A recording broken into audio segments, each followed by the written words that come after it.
Kasus tewasnya seorang pelajar SMK di Semarang di tangan anggota Polrestabes Semarang, Aibda Robik, sempat simpang siur.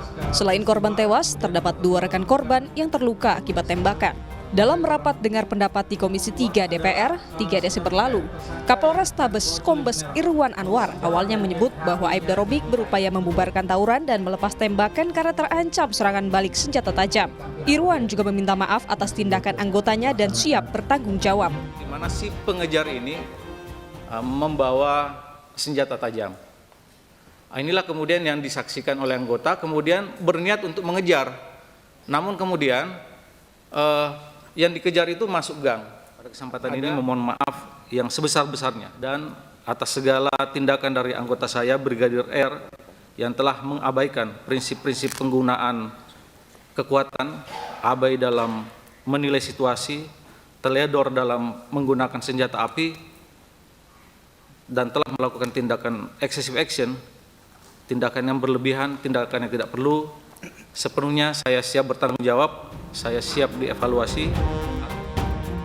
Keterangan berbeda justru disampaikan Kabid Propam Polda Jawa Tengah Kombes Aris Supriyono. Aris bilang penembakan yang dilakukan Aibda Robik tidak terkait dengan peristiwa pembubaran tawuran. Penembakan yang dilakukan terduga pelanggar tidak terkait dengan pembubaran tawuran yang sebelumnya terjadi. Dan memang anggota ini memang benar-benar pulang dari kantor, kemudian bertemu dengan satu kendaraan yang dikejar oleh 3 kendaraan yang diterangkan oleh Bapak Kapolrestabes. Kemudian motif penembakan yang dilakukan oleh terduga pelanggar dikarenakan pada saat perjalanan pulang ini mendapati satu kendaraan yang dikejar, kemudian memakan jalannya terduga pelanggar, jadi kena pepet dan akhirnya hingga terduga pelanggar menunggu seperti yang dijelaskan Pak Kapolrestabes, menunggu 3 orang ini putar balik, kurang lebih seperti itu, sehingga terjadilah penembakan. Berdasarkan fakta yang didalami Propam Polri, Aibda Robik Zainuddin ditetapkan sebagai tersangka dan dipecat tidak dengan hormat oleh Majelis Hakim Komisi Kode Etik Profesi Polri. Tim Liputan, Kompas TV. Kita bahas bersama pengamat kepolisian dari Institute for Security and Strategic Studies, ISES, Pak Bambang Rukminto. Pak Bambang, kalau kita melihat kasus ini, selamat sore Pak Bambang. Selamat sore. Ya, kalau kita melihat kasus ini, apakah sudah cukup jika memang betul Kapolrestabes dimutasi karena penyelesaian kasus ini yang diawali sebelumnya itu bisa menyelesaikan tanggung jawab yang menjadi tanggung jawabnya? Ya, mutasi, promosi, tour area, tour of duty itu adalah hal yang lumrah di tubuh organisasi sebesar Polri ya. Makanya terkait mutasi yang dilakukan pada Kapolrestabes Semarang yang beberapa waktu ini mendapatkan sorotan masyarakat karena pernyataannya yang dianggap keliru terkait penembakan adik Gama ini tentu saja tidak cukup dan ini tidak bisa menjadi bahan evaluasi atau memberikan dampak positif bagi organisasi Polri.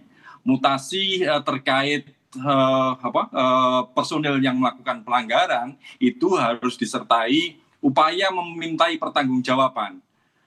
Seharusnya ada semacam sidang kode etik terkait pernyataan-pernyataan yang dilontarkan.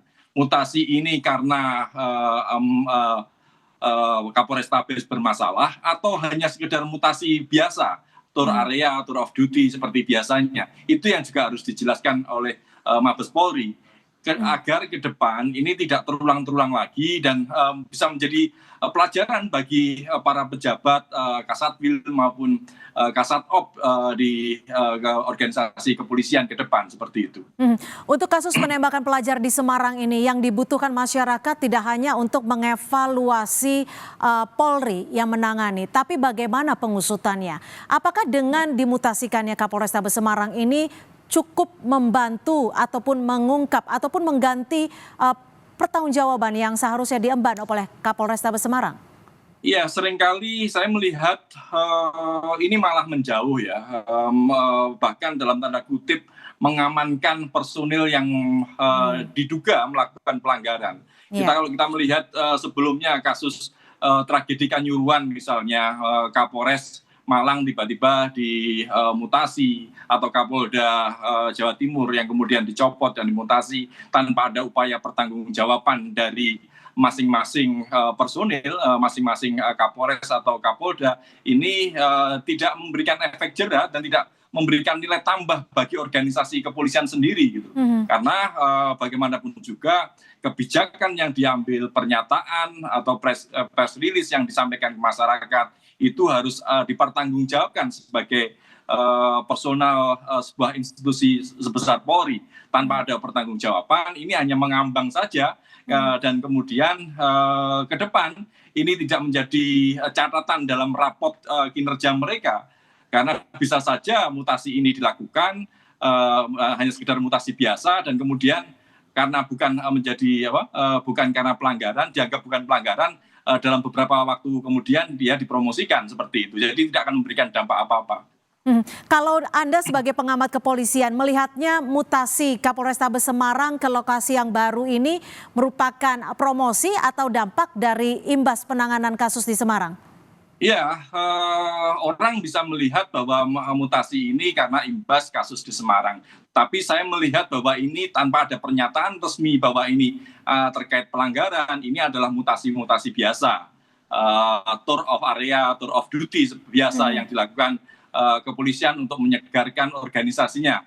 Ke depan dalam waktu dekat, karena ini bukan dianggap pelanggaran, personil ini Kapolrestabes bisa saja dipromosikan sama seperti personil-personil yang lainnya yang mendapatkan sorotan masyarakat terkait dengan pelanggaran seperti itu. Dan ini tentu akan mengecewakan personil lainnya, personil kepolisian yang lainnya yang masih memiliki integritas, masih menjaga marwahnya sebagai aparat penegak hukum seperti itu. Makanya memang harus ada penjelasan yang lebih konkret dari Mabes Polri terkait mutasi ini karena apa? Apakah hanya karena tour of area biasa, mutasi penyegaran di tubuh Polri, atau karena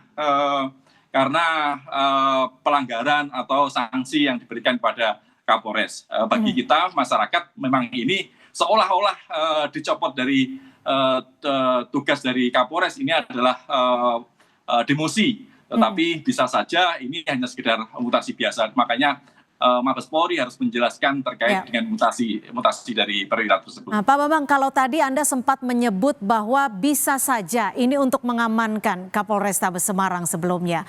Apakah ini bisa terjadi di wilayah-wilayah lain? Karena kalau kita tahu Semarang termasuk bagian dari kota besar, dan bagaimana dengan wilayah-wilayah lainnya? Sangat mungkin terjadi. Hal seperti itu sudah seringkali dilakukan oleh Mabes Polri untuk mengamankan personilnya yang tanda kutip menjadi kelompok anak emas di tubuh Polri seperti itu. Makanya penjelasan itu penting. Dan itu sudah biasa dalam tanda tadi saya sampaikan, mengamankan ini tidak dengan memintai pertanggungjawaban yang clear, karena proses penyelidikan terkait kasus adik Gama ini kan belum tuntas. Siapa yang harus bertanggung jawab? Pelaku memang mungkin sudah ditemukan dan kemudian pelaku juga sudah diberikan sanksi berat PTDH. Tetapi terkait dengan peraturan Kapolri tentang pengawasan melekat, pimpinan 2 tingkat ke atas ini juga harus dimintai pertanggungjawaban. Apalagi Kapolrestabes Semarang ini juga pernah menyatakan pernyataan yang ternyata keliru seperti itu. Makanya hal seperti inilah yang harus diungkapkan oleh Mabes Polri. Jangan sampai kekeliruan ini akan terulang lagi di ke depan. Bila Tapi ini gini, terulang, ini Pak tidak Bambang, memberikan nilai tambah pada Polri.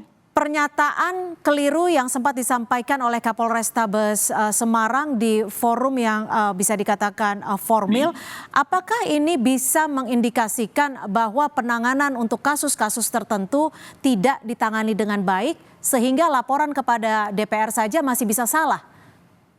Bisa saja terjadi, sama seperti juga di kasus di Polres Jakarta Timur terkait kekerasan di tempat kerja di sebuah toko roti misalnya, yang Kapolres Jakarta Timur juga menyatakan hal-hal yang tidak logis di mata publik seperti itu. Dan ini seringkali terjadi, personil tersebut tiba-tiba dicopot tanpa ada upaya pertanggungjawaban, dan kemudian ke depan dalam waktu dekat tidak sampai setahun diberikan promosi lagi di jabatan yang lebih bagus seperti itu. Makanya kalau ini menjadi momentum melakukan evaluasi di tubuh Polri, semuanya harus transparan, pertanggungjawabannya pun juga harus jelas seperti itu. Tanpa ada upaya memintai pertanggungjawaban masing-masing personil, ini akan mengulang lagi dan hanya menyimpan